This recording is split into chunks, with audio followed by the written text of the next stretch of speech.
જય હિન્દ બાળકો. 7મો પાઠ સંખ્યા આપણે શીખતા હતા. બાળકો, તમે 1 થી 100 સુધીની સંખ્યા નોટબુકમાં લખી હશે, ટેક્સ્ટ બુકમાંથી. અને ભાષાંતર આપણે જોયું છે અડધા પાઠનું. હવે પછીના પાઠનું ભાષાંતર જોઈએ. રમેશ અને સુરેશ નામના બે મિત્રો છે, બજારમાં એટલે કે દુકાને જાય છે, ફળની દુકાનમાં. તો જુઓ, સુરેશ પંચમ્યમ વિપણ્યમ પક્વાની ફલાની સંતિ. સુરેશ બોલે છે અથવા સુરેશ કહે છે પંચમ્યમ વિપણ્યમ.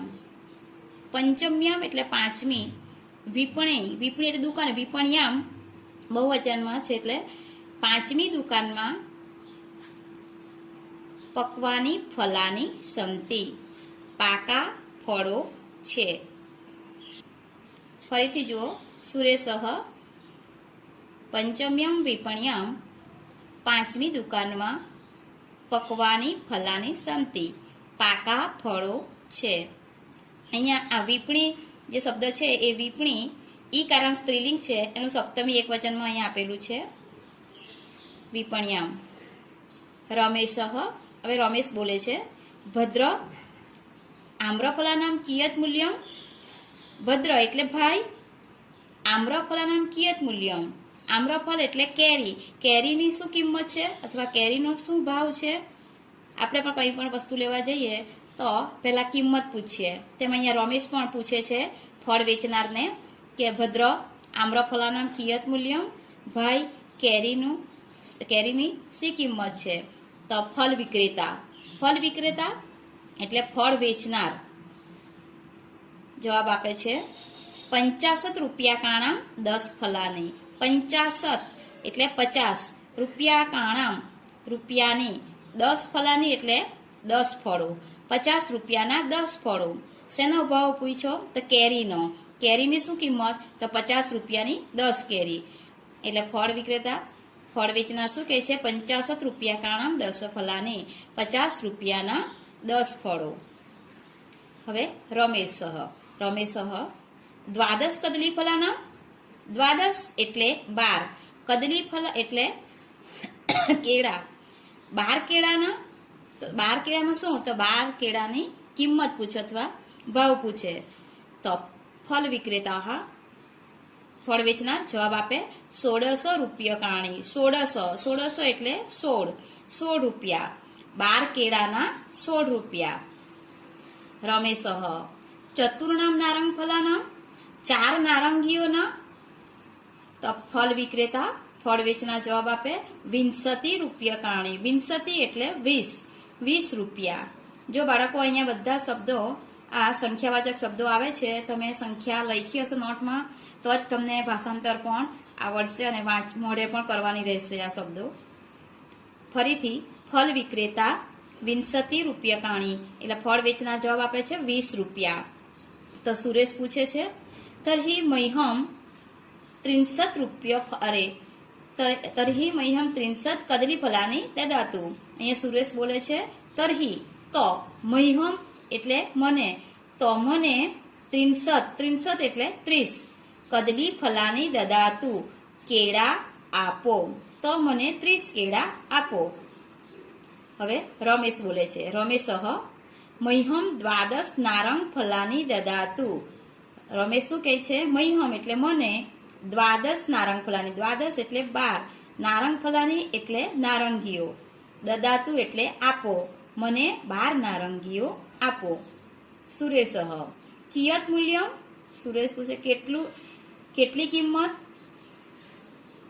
ફળ વિક્રેતા, ફળ વેચનાર જવાબ આપે છે કદલી ફલાનામ 40, નારંગ ફલાનામ 64, કેળાના 40 રૂપિયા. 40 એટલે 40, કેળાના 40 રૂપિયા ચ, અને નારંગ ફલાનામ 60, અને નારંગીઓના 60 રૂપિયા.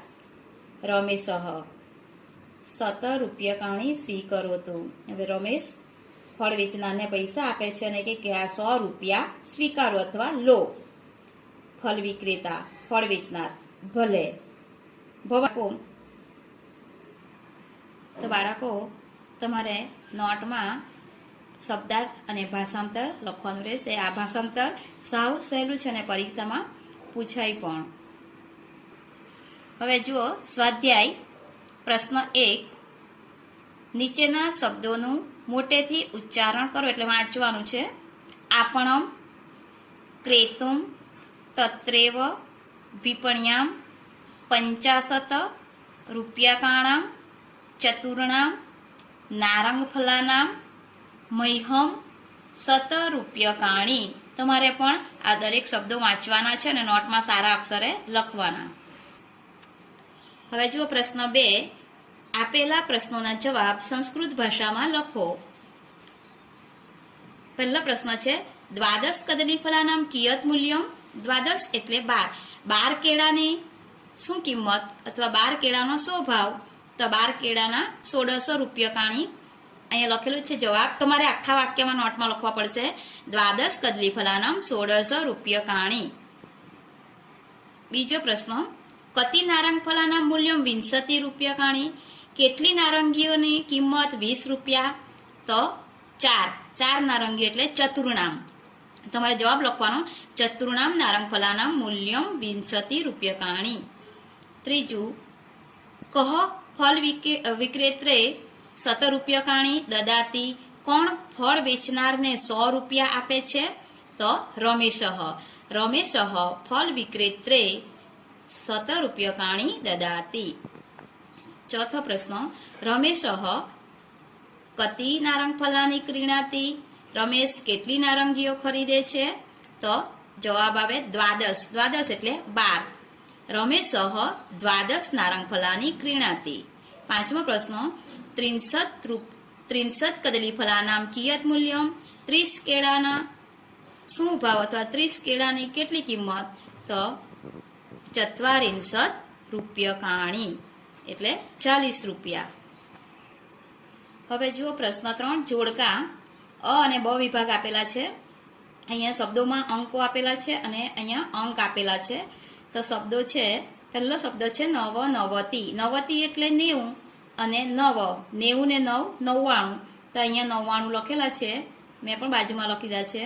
ષટ સપ્તતિ. સપ્તતિ એટલે 70. 70 ને 6 76 એટલે આ 76. નવ ચત્વારિંશત. ચત્વારિંશત એટલે 40 અને 40 ને 9 49. એકાશીતિ. એકાશીતિ એટલે 81. અશીતિ એટલે 80 ને 1 એકાશીતિ એટલે 81. ષણવતી. ષણવતી એટલે અહીંયા ષણનવતી એમ થાય એટલે 9 ને 6 96 એટલે અહીંયા લખેલા છે. તો તમારે જવાબ સામે નોટમાં લખવાના રહેશે. આ રીતે શબ્દોમાંથી અંકમાં લખવાનું એકડા પરીક્ષામાં પૂછાય છે. પ્રશ્ન 4. કોષ્ટકના આધારે તેની નીચે આપેલા પ્રશ્નોના જવાબ લખો. હવે અહીંયા ફળો આપેલા છે અને કિંમત આપેલી છે. આ બાજુ વસ્તુ બધી આપેલી છે અને એની કિંમત આપેલી છે. તો પહેલા ફળોની જોઈએ. દ્વાદશ કદલીફલાની એટલે 12 કેળા. 12 કેળાના 35 રૂપિયા છે. પંચ દાળીમ ફલાનામ. પંચ એટલે 5 અને દાળીમ ફળ એટલે દાડમ. 5 દાડમના 40 રૂપિયા એટલે 44. 10 સેવ ફલાની. સેવ ફલાની એટલે સફરજન. 10 સફરજનના 98 રૂપિયા છે. દ્રાક્ષા ફલાની. દ્રાક્ષના 46 રૂપિયા. અને ચતુર્વિંશતિ આમ્રફલાની. આમ્રફલાની એટલે કેળા. ચતુર્વિંશતિ એટલે 20 ને 4 24 કેરીના 100 રૂપિયા. હવે અહીંયા વસ્તુ આપેલું છે અને કિંમત આપેલી છે. તો ઉપનેત્રમ. ઉપનેત્રમ એટલે ચશ્મા. ચશ્માના 75 રૂપિયા. કરતરી એટલે કાતર. કાતરના 46. તાલમ એટલે કે તાળુના 60 રૂપિયા. ઘટહ એટલે ઘડો. ઘડાના 80. અને યુતકમ એટલે ખમીસ એના 65 રૂપિયા. હવે જુઓ બાળકો એ કોષ્ટકના પ્રશ્નો નીચે આપેલા છે. સંસ્કૃત ભાષામાં પ્રશ્નો આપેલા. જવાબ પણ સંસ્કૃતમાં જ લખવાના. કસ્ય મૂલ્યમ 75 રૂપ્યકાણી અસ્તિ. શેનો ભાવ અથવા શેની કિંમત 75 રૂપિયા છે? તો અહીંયા 75 રૂપિયા શેના છે? ઉપનેત્રમ. ઉપનેત્રમ એટલે ચશ્મા. તમારે લખવું પડે આમાંથી જવાબ તમારે લખવાના છે ઉપનેત્રસ્ય મૂલ્યમ પંચસપ્તતિ રૂપ્યકાણી અસ્તિ. બીજો પ્રશ્ન, પંચદાળીમસ્ય મૂલ્યમ કતિ રૂપ્યકાણી અસ્તિ? 5 દાડમની કિંમત કેટલા રૂપિયા છે? તો જુઓ ઉપર કોષ્ટકમાં પંચદાળીમ ફલાની ચત્વારિંશત એટલે 40 રૂપિયા. તો તમારે લખવા પડે પંચદાળી ફલાનામ મૂલ્યમ ચત્વારિંશત રૂપ્યકાણી અસ્તિ. ત્રીજો પ્રશ્ન, તાલસ્ય મૂલ્યમ કતિ રૂપ્યકાણી અસ્તિ? તાળુની કિંમત કેટલા રૂપિયા છે? તો અહીંયા આપેલું છે ષષ્ઠી. તો તાલસ્ય મૂલ્યમ ષષ્ઠી રૂપ્યકાણી. તાલસ્ય કેમ સ્ય કેમ લગાડ્યું? તો ષષ્ઠી વિભક્તિ એક વચન. તાળુની કિંમત 60 રૂપિયા. ચોથો પ્રશ્ન, ષટ ચત્વારિંશત રૂપ્યકાણી કસ્ય કસ્ય મૂલ્યમ અસ્તિ? ચત્વારિંશત ષટ એટલે 40 ને 6 46 રૂપિયા. શેની કિંમત છે? તો અહીંયા જો કોષ્ટકમાં 46 રૂપિયા. ષટ ચત્વારિંશત અહીંયા દ્રાક્ષ ફલાની અને કર્તરી એટલે કાતર. તો દ્રાક્ષના અને કાતરના 46 રૂપિયા. તો તમારે લખી દેવાનું અહીંયા ષટ ચત્વારિંશત રૂપ્યકાણી દ્રાક્ષ ફલાની કર્તરી ચ મૂલ્યમ અસ્તિ. હવે બાળકો જુઓ, આ ક જે પ્રશ્ન 3 નો ક છે ખાલી જગ્યા એ પેલા પાછળ આપેલા કોષ્ટકના આધારે છે. તો ખાલી જગ્યા કદલી ફલાનામ ચતુર્ત્રિંશત રૂપ્યકાણી. ચતુર્ત્રિંશત એટલે અહીંયા આવે 34. અહીંયા 35 આપેલા છે, 34 થાય ચતુર્ત્રિંશત એટલે. તો દ્વાદશ કદલી ફલાનામ ચતુર્ત્રિંશત રૂપ્યકાણી. જવાબ આવે દ્વાદશ. હવે બીજું છે પંચદાળીમાના મૂલ્યમ ખાલી જગ્યા રૂપ્યકાણી. 5 દાડમના કેટલા રૂપિયા? તો ચત્વારિંશત. 10 આમ્રફલાના મૂલ્યમ ખાલી જગ્યા રૂપ્યકાણી. પાછળ આપણને વધારે કેળાને આમ્રફળ એટલે કેરીનો ભાવ આપેલો છે 24 કેરીના 100 રૂપિયા. તો અહીંયા 10 આમ્રફલાના મૂલ્યમ ખાલી જગ્યા રૂપ્યકાણી તો 50. જો બાળકો પાછળ આપેલું છે 24 કેરીના 100 રૂપિયા. તો 12 કેરીના 50 રૂપિયા. અહીંયા 10 આમ્રફલા એટલે 10 કેરીની કિંમત દ્વિચત્વારિંશત એટલે 40 ને 2 42 રૂપિયા થાય. હવે ખ પ્રશ્ન 4. પ્રશ્ન 4 માં આપેલ કોષ્ટકના આધારે એટલે પાછળ કોષ્ટક આપેલું એના આધારે આ ખરા ખોટા કરવાના છે. તો 10 સેવ ફલાના મૂલ્યમ 98 રૂપ્યકાણી.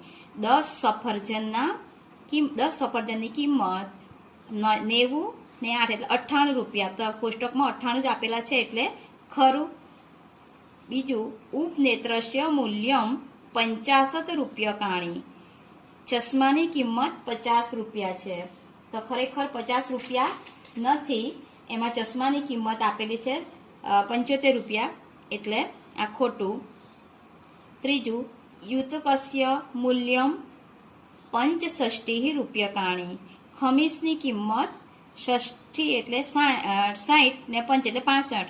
60 ને 5 65 રૂપિયા છે. તો એમાં 65 રૂપિયા કિંમત આપેલી છે એટલે એ ખરું. હવે બાળકો જો પ્રશ્ન 5 શબ્દોમાં અને અંકમાં લખો. આ શબ્દો અંક ઇંગ્લિશમાં આપેલા છે, નંબર આપેલા છે 68 ને. તો તમારે એને અંકમાં લખવા શબ્દોમાં પહેલા લખવાનો છે સંસ્કૃત ભાષામાં શબ્દમાં, અને તેનો સંસ્કૃત અંક લખવાનો છે. તમારે આ જાતે કરવાનું છે, હોમવર્ક છે તમારા માટે. ત્યાર પછી પ્રશ્ન 6 કોષ્ટક પૂરું કરો. વચ્ચે વચ્ચે અંક મૂકેલા છે અને બાજુમાં શબ્દો આપેલા છે.